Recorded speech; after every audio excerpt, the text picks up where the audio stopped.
Hello students. आज हम आप लोगों को पढ़ाने वाले हैं कक्षा 10 के वास्तविक संख्या के मोस्ट वीवीआई ऑब्जेक्टिव क्वेश्चन, जिसको हम इस क्लास में आपको एक्सप्लेन करके सॉल्व करके दिखलाएंगे। तो है रियल नंबर यानी वास्तविक संख्या, इनके 20 ऑब्जेक्टिव जो है ना हम लोग आज डिटेल में सॉल्व करना सीखेंगे। तो चलिए पहले प्रश्न की तरफ चलते हैं। पहला प्रश्न क्या कहता है? तो पहला प्रश्न है आपका कि सबसे छोटी प्राकृतिक संख्या, सबसे छोटी प्राकृतिक संख्या कौन सी है? और आपका ऑप्शन है ए में 0, 1, 2 और 10। तो इसको चलिए कैसे हम सॉल्व करेंगे। प्राकृतिक संख्या का मतलब हो गया नेचुरल नंबर यानी एन, नेचुरल नंबर। ठीक है, तो नेचुरल नंबर क्या होगा? तो एक होगा आपका एक, उसके बाद दो, तीन, चार और पाँच, उसके बाद छः, सात, आठ और नौ। यानी ये सारे नंबर जो है आपका नेचुरल नंबर है। कैसा नंबर है? नेचुरल नंबर है। इसी के पहले अगर हम जीरो शामिल कर लेंगे तो ये हो जाएंगे होल नंबर यानी पूर्ण संख्या। तो इसमें हम जीरो को तो शामिल नहीं करने वाले हैं, केवल नेचुरल नंबर की बात कर रहा है। तो इस सभी संख्या जो 9 आपको लिखा हुआ है, तो इसमें सबसे छोटा आपको कौन सा लग रहा है? तो ये एक नंबर का लग रहा है। तो ये आपका कौन सा हो गया? सबसे छोटी प्राकृतिक संख्या, यानी इसका उत्तर क्या हो जाएगा? एक नंबर। ठीक है, चलिए अब अगला प्रश्न की ओर चलते हैं। अगला प्रश्न कहता है कि निम्नलिखित में कौन सी एक परिमेय संख्या नहीं है? यानी परिमेय नहीं है, इसका मतलब क्या है? अपरिमेय। परिमेय नहीं है तो अपरिमेय है। चलिए इसमें हम अपरिमेय को ढूंढेंगे। किसको ढूंढेंगे? अपरिमेय को। देखिए 3/4 परिमेय होने के लिए शर्त है कि p/q के रूप में लिखा जा सकता है। उसके बाद यहाँ पर जो है ना q जो है ना 0 के बराबर नहीं होगा। शर्त इसका ये है। तो ई तो है p/q के रूप में। चलिए ये अगर दशमलव उड़ाते हैं तो बट्टा में क्या आ जाएंगे? चलिए इसको एक्सप्लेन कर लेते हैं। तो 0.33 और बट्टा में हो जाएंगे आपको 100, यानी दशमलव उड़ाएंगे, दशमलव के बाद 2 अंक है तो 100 आएंगे। उसके बाद यह है माइनस, इसको भी बट्टा में आप लिख सकते हैं ऐसे, है ना। तो एक ये संख्या जो है रूट लगा हुआ, एक यही हमको क्या लग रहा है इसमें? अपरिमेय लग रहा है। यानी क्या लग रहा है? अपरिमेय लग रहा है। तो परिमेय नहीं है तो क्या है? अपरिमेय। तो इसका क्या आंसर हो गए √2। तो अब अगला प्रश्न की ओर चलते हैं। देखिए अगला प्रश्न क्या कहता है? क्या है? 18 और 24 का HCF ज्ञात कीजिए। क्या ज्ञात करना है हमको? HCF। चलिए एक है आपका 18, दूसरा है आपका 24। इन सभी का क्या कर लेते हैं? अभाज्य गुणनखंड।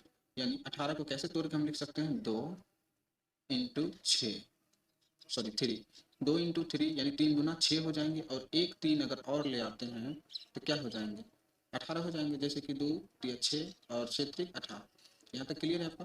फिर आगे देखते हैं इसका 2 × 3, है ना। 2 × 3 यानी 6 हो गई, है ना। उसके बाद आ जाएंगे 6 × 2 = 12, उसके बाद आ जाएंगे 12 × 2 = 24, है ना। अब देखिए HCF क्या होता है कि HCF वो संख्या होंगे जो दोनों में कॉमन आएंगे। देखिए यहाँ पर 2 है और यहाँ पर भी 2 है। ठीक है, तो ये हमारा क्या आ जाएंगे? HCF। लेकिन ये मेरा कंप्लीट नहीं हुआ। हम चेक करेंगे सभी में कहाँ कहाँ कॉमन आ रहा है। तो देखिए यहाँ पर 3 भी आ रहा है कॉमन, और यहाँ पर क्या आ रहा है? ये भी 3 आ रहा है। तो एक 2 आ गया कॉमन और दूसरा 3 आ गया कॉमन। ठीक है, अब देखिए यहाँ पर 3 तो है लेकिन इसमें अब कोई एक्स्ट्रा 3 नहीं है, और यहाँ पर 2 है लेकिन इसमें कोई एक्स्ट्रा 2 नहीं है। अब बाद बाकी हम किसी भी नंबर को नहीं लेंगे। चलिए तो उसके बाद 3 दूना क्या आ जाएंगे? 6। यानी इसका आंसर क्या आ जाएंगे? ऑप्शन नंबर बी, 6 आंसर हो जाएंगे। चलिए फिर आगे बढ़ते हैं अगला प्रश्न की ओर। तो अगला प्रश्न कहता है कि भिन्न 5/8 का दशमलव निरूपण क्या होगा? तो इस प्रश्न को जो है पहले हमें बनाना पड़ेगा। चलिए तो 5 डिवाइड बाय कितना हो जाएगा? 8। पहले भाग दे दीजिए।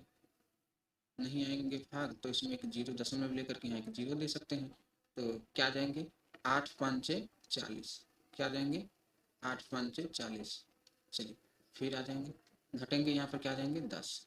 नहीं भाग लगेंगे तो एक जीरो और दे दीजिए। ठीक है, उस सॉरी एक जीरो क्यों लेंगे हम? गलत हो गया। एक जीरो क्यों लगेंगे? क्योंकि यहाँ पे तो भाग ऑलरेडी लग रहा है ना। तो 8 एकन क्या आ जाएंगे? 8। चलिए यहाँ पर और फिर क्या आ जाएंगे? 2। फिर एक जीरो ले लीजिए, क्या आ जाएंगे? 8×2 = 16। ठीक है, फिर कितना आ जाएंगे? 4। फिर एक जीरो यहाँ पर और लीजिए, और यहाँ पे 8×5 = 40। यानी इसको आप ऐसे लिख सकते हैं 5, 1, 2 और 5। देखिए इसको शुद्धि करेंगे तो हम यहाँ से कर लेते हैं, ठीक है, एक अंक लास्ट ऑप्शन है ना इसमें, यहाँ से कर लेते हैं, एक को हटाएंगे तो अगला अंक पे प्रभाव पड़ता है कब, जब वो 5 या 5 से ऊपर आता है तब। अगर 5 से कम है तो हम केवल 5 ही लिख सकते हैं, यानी इसका ऑप्शन क्या देंगे आपको, ऑप्शन नंबर सी यानी 0.5। फिर आगे बढ़ते हैं, निम्नलिखित में निम्नलिखित में से कौन सी एक अपरिमेय संख्या है। तो जाहिर सी बात है कि रूट लगा हुआ संख्या को हम क्या कहेंगे, अपरिमेय। जब वर्गमूल निकालेंगे नहीं निकलेंगे तो हम उसे क्या कर देंगे, अपरिमेय संख्या, ठीक है। तो ये कौन सी संख्या हो जाएंगे आपका, अपरिमेय, क्या हो जाएंगे, अपरिमेय, उसके बाद संख्या। चलिए यहाँ तक क्लियर है। फिर आगे चलते हैं अगला प्रश्न की ओर। चलिए फिर अगला कहता है 12 और 15 का एलसीएम क्या है। 12 और 15 का, देखिए एक तरीका तो आपको बचपन से पता है, 12 और 15 का एलसीएम, ठीक है, ये तो आपको पहले से पता है। 2 से नहीं लगेंगे, 3 से लगा देंगे तो कितना आ जाएगा, 3 चौका 12 और 3 पाँच 15। उसके बाद देखिए अब कटने वाला है, बिल्कुल नहीं कटने वाला है। अब हम क्या कर लेंगे, इसको गुना कर लेंगे तो हो जाएंगे 3 चौका 12 और 12 पंचे 60, यानी कितना आ गया, 60 आ गया। अब देखिए ऑप्शन नंबर 4 में 60 है। देखिए इसको अब हम कैसे बनाएंगे एक स्टैंडर्ड मेथड से। तो 12 है तो इसका अभ्यास गुणनखंड लिखिए, कितना आ जाएंगे, 2 तिया 6 और 6 दूना 12, ठीक है। उसके बाद देखिए 15 है, 15 के बाद इसमें 3 गुने 5, ठीक है। अब देखिए एल सी एम, एलसीएम इसका क्या होना चाहिए, तो जो दोनों में है उसको तो ले ही लीजिए। चलिए ले लेते हैं, एक 3 ले लेते हैं, बाद में की जो बचा है आप उसको ले लीजिए, ठीक है। क्या बचा है, एक 5 बचा है ना, एक 5 बचेगा, है ना। अब उसके बाद देखिए 2 और 2, 2 और 2, यानी इसका भी कितना आ जाएंगे हमें, 60, ठीक है। तो 60 इसका आंसर है, जो ऑप्शन नंबर कौन सा है, घ। फिर अगला प्रश्न की ओर चलते हैं। कह रहे हैं निम्नलिखित में कौन सी अभाज्य संख्या है, कौन सी अभाज्य यानी वैसे संख्या जिसका एक और स्वयं के अलावा कोई और गुणनखंड न हो, यानी कह लीजिए एक और एक को तो हटा ही दीजिए, यानी कह लीजिए कि आप उसका कोई और गुणनखंड नहीं हो सकता है। जैसे मान लीजिए इस 4 को तोड़ेंगे, तो इस 4 को तोड़ेंगे तो आप 2 गुने 2 लिख सकते हैं, टूट गया, यानी ये हमारा ऑप्शन सही नहीं है, गलत है। फिर देखिए 9, 9 को आप तोड़ दीजिए, तोड़ सकते हैं आप इसको गुणनखंड, यानी ये 9 जो है ना 3 से भी कट जाएंगे, ये 4 जो है ना 2 से कट जाएंगे। लेकिन यहाँ पर देखिए 7 है, 7 को कोई और संख्या काट सकता है, नहीं काट सकता है, तो यही मेरा क्या हो गया, आंसर है। चलिए फिर अगला प्रश्न है, 50 से बड़ी सबसे छोटी अभाज्य संख्या, यानी 50 से बड़ी, चलिए 50 है ना, और इससे बड़ी, चलिए इससे बड़ी, चलिए इससे बड़ी, और उसमें भी क्या, सबसे छोटी, 50 से बड़ा होना चाहिए और सबसे छोट होना चाहिए। तो देखिए 50 से बड़ा क्या हो जाता है, 51, फिर क्या हो जाता है 52, फिर क्या हो जाता है 53, फिर क्या आ जाता है 54, फिर क्या आ जाएंगे 55। चलिए यहाँ तक आ गए। देखिए 17 से ये कट जाएंगे ये संख्या, है ना, किससे कट जाएंगे, 17 से।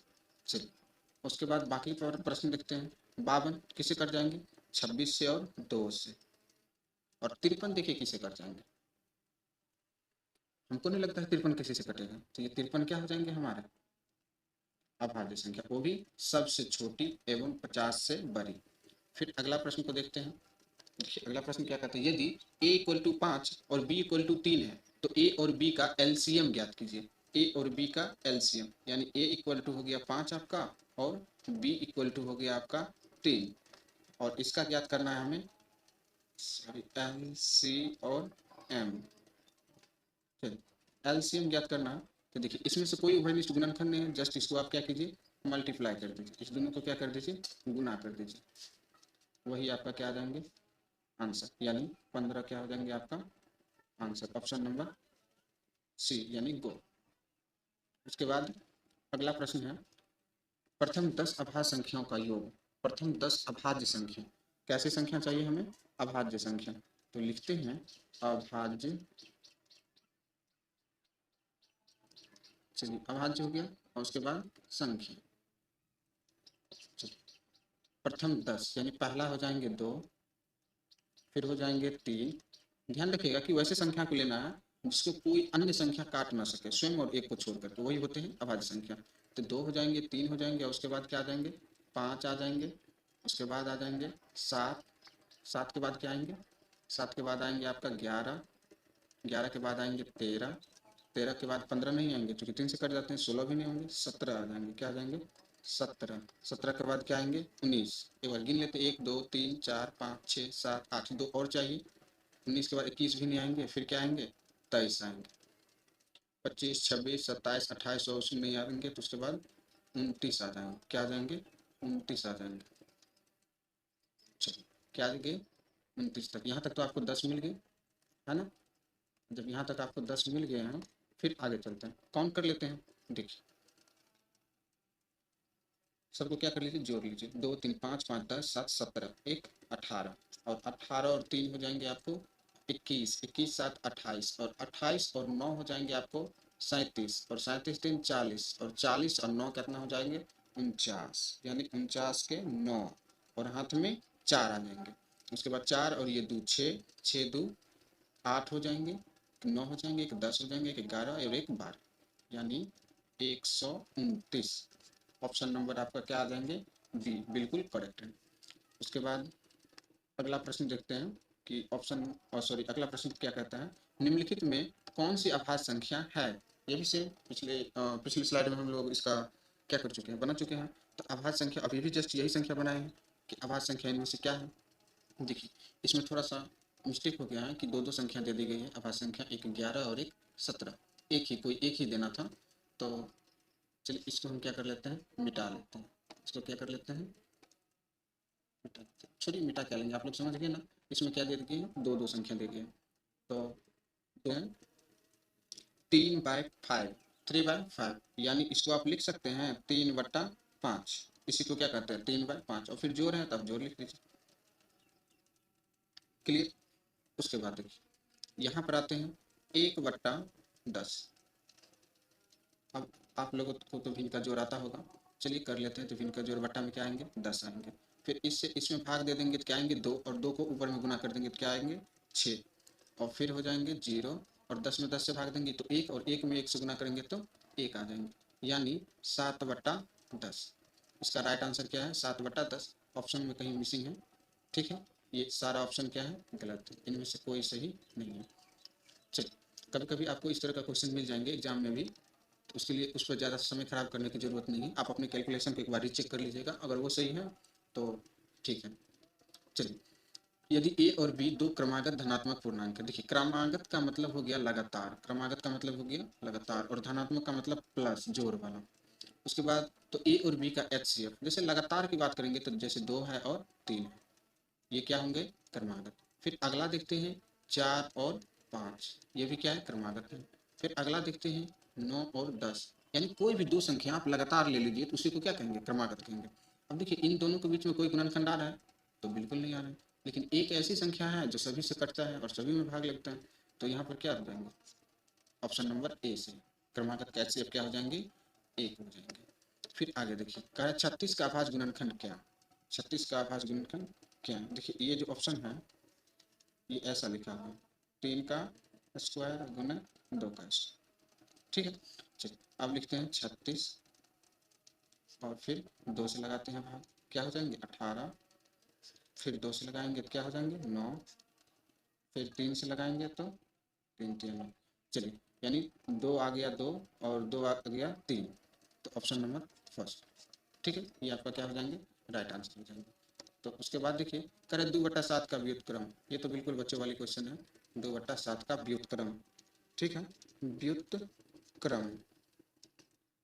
ठीक, व्युत्क्रम का मतलब हो जाता है उल्टा, क्या होता है उल्टा, यानी 2/7 है इसको उल्टा कर दीजिए 7/2, नीचे वाले को ऊपर भेज दीजिए और ऊपर वाले को नीचे भेज दीजिए। चलिए 7/2, ऑप्शन नंबर ए ये हो गया इसका सही आंसर। फिर अगला प्रश्न देखिए 20 नंबर, निम्नलिखित में से कौन सी वास्तविक संख्या नहीं है, वास्तविक नहीं है, यानी प्रमेय भी और जितने भी नंबर दिख रहे हैं आपको अपूर्ण संख्या होल नंबर ये सब होगा तो वास्तविक कहलाएगा। तो वास्तविक होता है एक संख्या काल्पनिक जो कि वास्तविक नहीं होता है, ठीक है, एक काल्पनिक ही है जो क्या होंगे वास्तविक नहीं होंगे। तो इसमें से काल्पनिक कौन सा है, यानी रूट के अंदर जो माइनस लगा हुआ है, कैसे समझेंगे? तो पहले देखिए -1, तो इसको आप लिख सकते हैं √1 और अलग होकर के लिख सकते हैं माइनस में आ। क्या लिख सकते हैं? आ। एक को आप क्या माइनस को क्या लिख सकते हैं? -i। एक का हो जाएंगे 1, और ये जो है इसका वैल्यू होता है आयोटा। 11th में आप लोग पढ़ेंगे। और ये होता है काल्पनिक नंबर। क्या होता है? काल्पनिक नंबर। ठीक है, तो ये हो गया इसका ए नंबर आंसर। फिर आगे देखिए x के लिए हल करें। x के लिए क्या करना है? हल। तो एज इट क्या करना है? इधर रख लेना है, और ये जो 5 माइनस में है इसको उधर भेज दीजिए। तो 11 यहाँ पहले से है, ये इधर आएंगे तो क्या हो जाएंगे? प्लस में 5 हो जाएंगे। और फिर यहाँ पर x जोड़ लीजिए आप, इसको कितना हो जाएंगे? 16 बटा में क्या आ जाएंगे? 2। अब आप इसको कट करेंगे तो कितना आ जाएंगे? 8 आंसर, है ना? तो x का वैल्यू क्या आ जाएंगे? 8। चलिए फिर आगे देखते हैं। नहीं आएंगे, अब हो सकता है कभी मिस्टेक से हो जाए, और दूसरी बात है। चलिए फिर आगे देखते हैं। पूर्णांकों के लिए योगात्मक पहचान क्या है? पूर्णांक के लिए योगात्मक पहचान, तो कौन संख्या पूर्णांक है, उसका क्या पहचान हो सकता है ना? तो इसके लिए हम क्या करते हैं? चलिए, और फिर अगला प्रश्न देखते हैं। 3/5, 3/5, यानी इसको आप लिख सकते हैं 3/5। इसी को क्या करते हैं? 3/5, और फिर जोड़ है तब जोड़ लिख लीजिए। क्लियर? उसके बाद देखिए यहाँ पर आते हैं 1/10। अब आप लोगों को तो भिन्न का जोड़ आता होगा, चलिए कर लेते हैं। तो भिन्न का जोड़ बट्टा में क्या आएंगे? 10 आएंगे। फिर इससे इसमें भाग दे देंगे तो क्या आएंगे? 2, और 2 को ऊपर में गुना कर देंगे तो क्या आएंगे? 6, और फिर हो जाएंगे 0, और 10 में 10 से भाग देंगे तो 1, और 1 में 1 से गुना करेंगे तो 1 आ जाएंगे, यानी 7/10। इसका राइट आंसर क्या है? 7/10। ऑप्शन में कहीं मिसिंग है, ठीक है? ये सारा ऑप्शन क्या है? गलत है, इनमें से कोई सही नहीं है। चलिए, कभी कभी आपको इस तरह का क्वेश्चन मिल जाएंगे एग्जाम में भी, तो उसके लिए उस पर ज़्यादा समय खराब करने की ज़रूरत नहीं है। आप अपने कैलकुलेशन को एक बार रीचेक कर लीजिएगा, अगर वो सही है तो ठीक है। चलिए, यदि ए और बी दो क्रमागत धनात्मक पूर्णांक है। देखिए, क्रमागत का मतलब हो गया लगातार, क्रमागत का मतलब हो गया लगातार, और धनात्मक का मतलब प्लस, जोड़ वाला। उसके बाद तो ए और बी का HCF, जैसे लगातार की बात करेंगे तो जैसे 2 है और 3 है, ये क्या होंगे? क्रमागत। फिर अगला देखते हैं 4 और 5, ये भी क्या है? क्रमागत है। फिर अगला देखते हैं 9 और 10, यानी कोई भी दो संख्या आप लगातार ले लीजिए तो उसी को क्या कहेंगे? क्रमागत कहेंगे।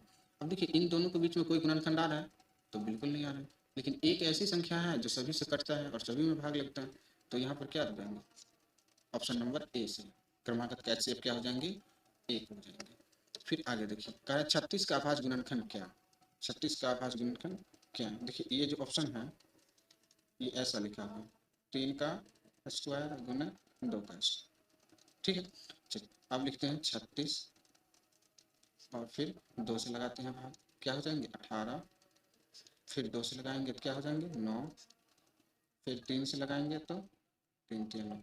चलिए, यानी 2 आ गया 2, और 2 आ गया 3, तो ऑप्शन नंबर फर्स्ट, ठीक है? ये आपका क्या हो जाएंगे? राइट आंसर हो जाएंगे। तो उसके बाद देखिए, करें 2/7 का व्युत्क्रम। ये तो बिल्कुल बच्चों वाली क्वेश्चन है, 2/7 का व्युत्क्रम, ठीक है? व्युत्क्रम, चलिए व्युत्क्रम का मतलब हो जाता है उल्टा। क्या होता है? उल्टा, यानी 2/7 है, इसको उल्टा कर दीजिए 7/2, नीचे वाले को ऊपर भेज दीजिए, ऊपर वाले को नीचे भेज दीजिए। चलिए 7/2, ऑप्शन नंबर ए, ये हो गया इसका सही आंसर। फिर अगला प्रश्न देखिए 20 नंबर। निम्नलिखित में से कौन सी वास्तविक संख्या नहीं है? वास्तविक नहीं है, यानी प्रमेय भी, और जितने भी नंबर दिख रहे हैं आपको, अपूर्ण संख्या, होल नंबर, ये सब होगा तो वास्तविक कहलाएगा। तो वास्तविक होता है एक संख्या काल्पनिक जो कि वास्तविक नहीं होता है, ठीक है? एक काल्पनिक ही है जो क्या होंगे? वास्तविक नहीं होंगे। तो इसमें से काल्पनिक कौन सा है? यानी रूट के अंदर जो माइनस लगा हुआ है, कैसे समझेंगे? तो पहले देखिए -1, तो इसको आप लिख सकते हैं √1, और अलग होकर के लिख सकते हैं माइनस में आ। क्या लिख सकते हैं? आ।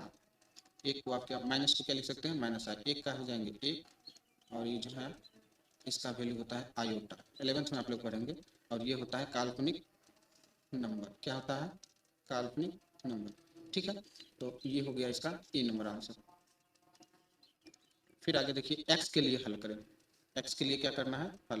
तो एज इट क्या करना है, इधर रख लेना है, और ये जो 5 माइनस में इसको उधर भेज दीजिए। तो 11 यहाँ पहले से है, ये इधर आएंगे तो क्या हो जाएंगे, प्लस में 5 हो जाएंगे। और फिर यहाँ पर x जोड़ लीजिए आप, इसको कितना हो जाएंगे 16 बटा में क्या आ जाएंगे 2। अब आप इसको कट करेंगे तो कितना आ जाएंगे 8 आंसर, है ना। तो x का वैल्यू क्या आ जाएंगे 8। चलिए फिर आगे देखते हैं। अगला प्रश्न क्या है, यदि कोई संख्या 3 और 5 दोनों से विभाज्य है तो वो किससे विभाज्य होंगे। अगर 3 से, मान लीजिए कोई संख्या है p, ठीक है, अगर ये 3 से हो रहा है और यही p जो है ना 5 से भी हो रहा है, तो यह इस दोनों के गुना से भी कटेंगे, यानी 3 5 15। ऑप्शन नंबर गो, ठीक है। तो उम्मीद करता हूँ कि आप लोगों को ये इस क्लास में ज़रूर समझ में आया होगा इस सभी क्वेश्चन को। Thank you.